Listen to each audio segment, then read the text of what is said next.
ইরানের সঙ্গে যুদ্ধ শেষ করার ব্যর্থ চেষ্টা ট্রাম্পের। হরমুজ প্রণালীকে যুক্তরাষ্ট্রের মানচিত্রে যুক্ত করার হুঁশিয়ারি, কঠোর প্রতিক্রিয়া তেহরানের। যুক্তরাজ্যকে ইসলামী প্রজাতন্ত্র ব্রিটেন বলে কড়া ভাষায় আক্রমণ ইসরায়েলি প্রধানমন্ত্রীর। তীব্র প্রতিক্রিয়া ব্রিটিশ পররাষ্ট্র মন্ত্রণালয়। বিরোধী নেতার সমালোচনার মুখে নেতানিয়াহু। যুক্তরাষ্ট্রের টেক্সাসের দুর্ঘটনার পর অ্যাপাচি হেলিকপ্টারের সকল ফ্লাইট বাতিল করল মার্কিন সেনাবাহিনী। দুর্ঘটনার সম্পর্কে পরিষ্কার ধারণা পেতে এমন সিদ্ধান্ত, বলছেন সামরিক কর্মকর্তারা। 7.7 মাত্রার প্রলয়ঙ্করী ভূমিকম্পে কেঁপে উঠল ইন্দোনেশিয়ার ফ্লোরেস অঞ্চল। ধসে পড়েছে বহু ঘরবাড়ি, নিহত প্রায় অর্ধশতাধিক।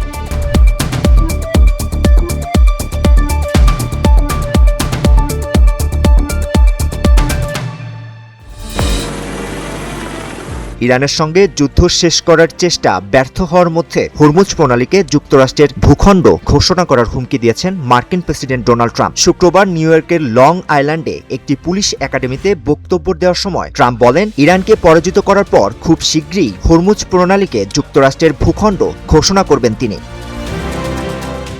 ট্রাম্প আরও বলেন, অবরোধ করে রাখা হরমুজ প্রণালী দিয়ে যুক্তরাষ্ট্রের অনুমতি ছাড়া কোনো জাহাজই যেতে পারবে না। এর আগে হরমুজ প্রণালীর ওপর যুক্তরাষ্ট্রের পূর্ণ নিয়ন্ত্রণ প্রতিষ্ঠার দাবি করেন তিনি। এমনকি নিয়ন্ত্রণ ধরে রাখার কথাও জানান মার্কিন প্রেসিডেন্ট। তবে ট্রাম্পের বক্তব্যের কঠোর প্রতিক্রিয়া জানিয়েছে তেহরান। ইরানের উপপররাষ্ট্রমন্ত্রী কাজেম গারিবাবাদী সামাজিক যোগাযোগ মাধ্যম এক্সে বলেন, মার্কিন হুমকি কিংবা শক্তি প্রদর্শনে ইরান ভয় পায় না। তার দাবি, হরমুজ প্রণালী কখন খুলবে কিংবা বন্ধ থাকবে সে সিদ্ধান্ত নেয়ার এখতিয়ার একমাত্র ইরানের হাতেই। এদিকে ইরানের পররাষ্ট্রমন্ত্রী আব্বাস আরাকচি জানিয়েছেন, যুক্তরাষ্ট্রের সঙ্গে আলোচনা পুনরায় শুরু করার কোনো সিদ্ধান্ত নেয়নি তেহরান। কাতার ও পাকিস্তানের মাধ্যমে দুই দেশের মধ্যে বার্তা আদান প্রদান হলেও সেটিকে সরাসরি আলোচনা বলা যায় না বলে জানিয়েছেন তিনি। একই সঙ্গে হরমুজ প্রণালী দিয়ে জাহাজ চলাচল পুনরায় শুরু করতে হলে যুক্তরাষ্ট্রকে ইরানের নির্ধারিত শর্ত পূরণ করতে হবে বলেও কঠোর বার্তা দিয়েছেন Araghchi. Sakib Mahmud, Times Today. ইসলামী প্রজাতন্ত্র ব্রিটেন বলে যুক্তরাজ্যকে কড়া ভাষায় আক্রমণ করেছেন ইসরায়েলের প্রধানমন্ত্রী বেনিয়ামিন নেতানিয়াহু। ব্রিটিশ গণমাধ্যম দ্য গার্ডিয়ানের প্রতিবেদনে বলা হয়েছে, নেতানিয়াহু ব্রিটেনকে পারমাণবিক অস্ত্রধারী ভবিষ্যতের প্রথম ইসলামী প্রজাতন্ত্র দেশ হিসেবেও উল্লেখ করেছেন। ইরান ও গাজা ইস্যুতে যখন উত্তপ্ত মধ্যপ্রাচ্য, ঠিক তখন ইসরায়েলের প্রধানমন্ত্রী কেন তার মিত্রদেশ যুক্তরাজ্যকে ঘিরে এই মন্তব্য করলেন, এ নিয়ে সামাজিক যোগাযোগ মাধ্যমে শুরু হয়েছে তুমুল আলোচনা। এমনকি ইসরায়েলের বর্তমান বিরোধী শিবিরেও নেতানিয়াহুকে নিয়ে চলছে ব্যাপক সমালোচনা। নেতানিয়াহুর এমন মন্তব্যের পেছনের কারণ বুঝতে আমাদের ফিরে যেতে হবে ইতিহাসের পাতায়। 2 নভেম্বর 1917 একটি চিঠি বদলে দিয়েছিল মধ্যপ্রাচ্যের ইতিহাসের গতিপথ।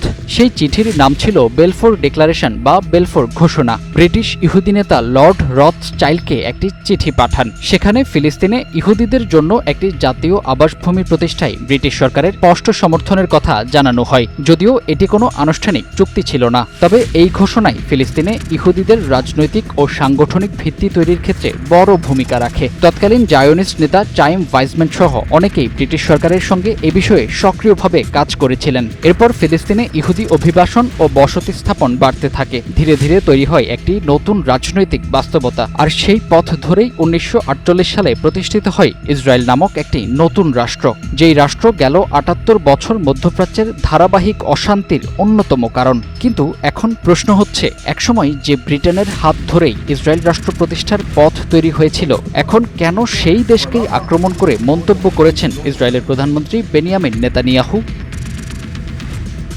মূলত গাজার যুদ্ধকে ঘিরে সাম্প্রতিক সময়ে ইসরায়েল ও ব্রিটেনের সম্পর্কে তৈরি হয়েছে টানাপোড়েন। ফিলিস্তিন ইস্যুতে ব্রিটিশ সরকারের অবস্থান, ইসরায়েলের উপর চাপ বাড়ানোর আলোচনা এবং সম্ভাব্য নিষেধাজ্ঞার হুমকিতে ক্ষুব্ধ তেল আবিব। এরই মধ্যে ব্রিটেনের জনসংখ্যা ও রাজনৈতিক পরিবর্তন নিয়ে উদ্বেগ প্রকাশ করে দেশটিকে ইসলামী প্রজাতন্ত্র বলে মন্তব্য করেন নেতানিয়াহু। তিনি দাবি করেন, ব্রিটেনে ইসলামী প্রভাব বাড়ছে এবং দেশটি নিজেদের পূর্বের অবস্থান থেকে বদলে যাচ্ছে।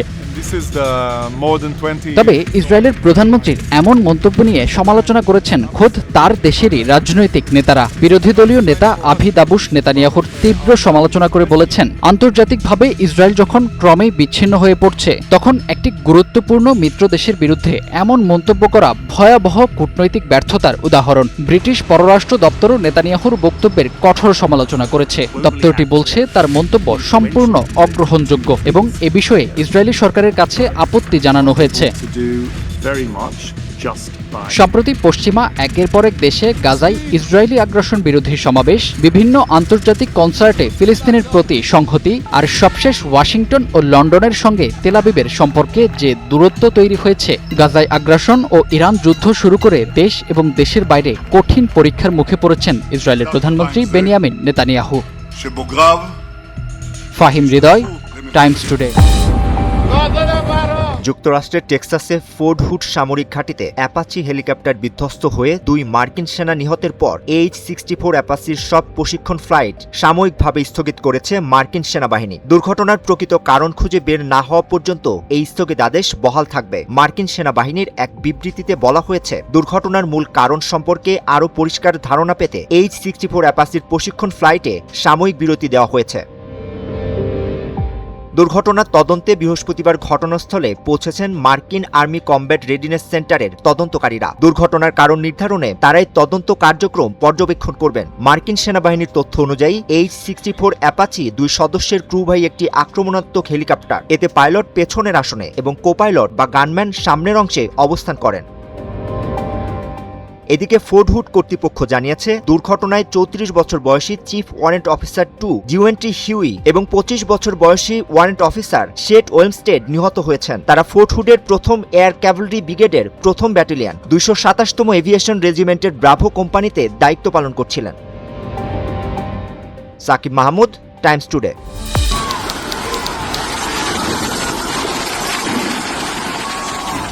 7.7 মাত্রার শক্তিশালী ভূমিকম্পে কেঁপে উঠেছে ইন্দোনেশিয়ার ফ্লোরেন্স অঞ্চল। এই কম্পনে এখন পর্যন্ত 5 জন নিহত এবং 4 জন আহত হওয়ার খবর প্রকাশ করেছে ব্রিটিশ সংবাদ মাধ্যম বিবিসি। শনিবার ভোরে আঘাত হানা ভূমিকম্পে মাওমেরে শহরে আতঙ্ক ছড়িয়ে পড়ে। ঘরবাড়ি ছেড়ে রাস্তায় বেরিয়ে আসেন অসংখ্য মানুষ।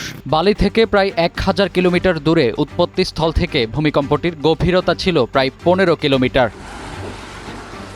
মাওমেরে বন্দরে ভূমিকম্পের সময় ভয়াবহ পরিস্থিতির সৃষ্টি হয়। সামাজিক যোগাযোগ মাধ্যমে ছড়িয়ে পড়া বিভিন্ন ভিডিওতে দেখা যায় টার্মিনাল ভবনের বড় বড় অংশ যাত্রীদের উপর ভেঙে পড়ে। এ সময় ফেরিতে ওঠার গ্যাংওয়ে ধসে কয়েকজন যাত্রী সাগরে পড়ে যান। পরে সম্ভাব্য সুনামি সতর্কতা জারি হলে মানুষ উপকূল থেকে দূরে নিরাপদ আশ্রয়ের দিকে ছুটতে থাকেন।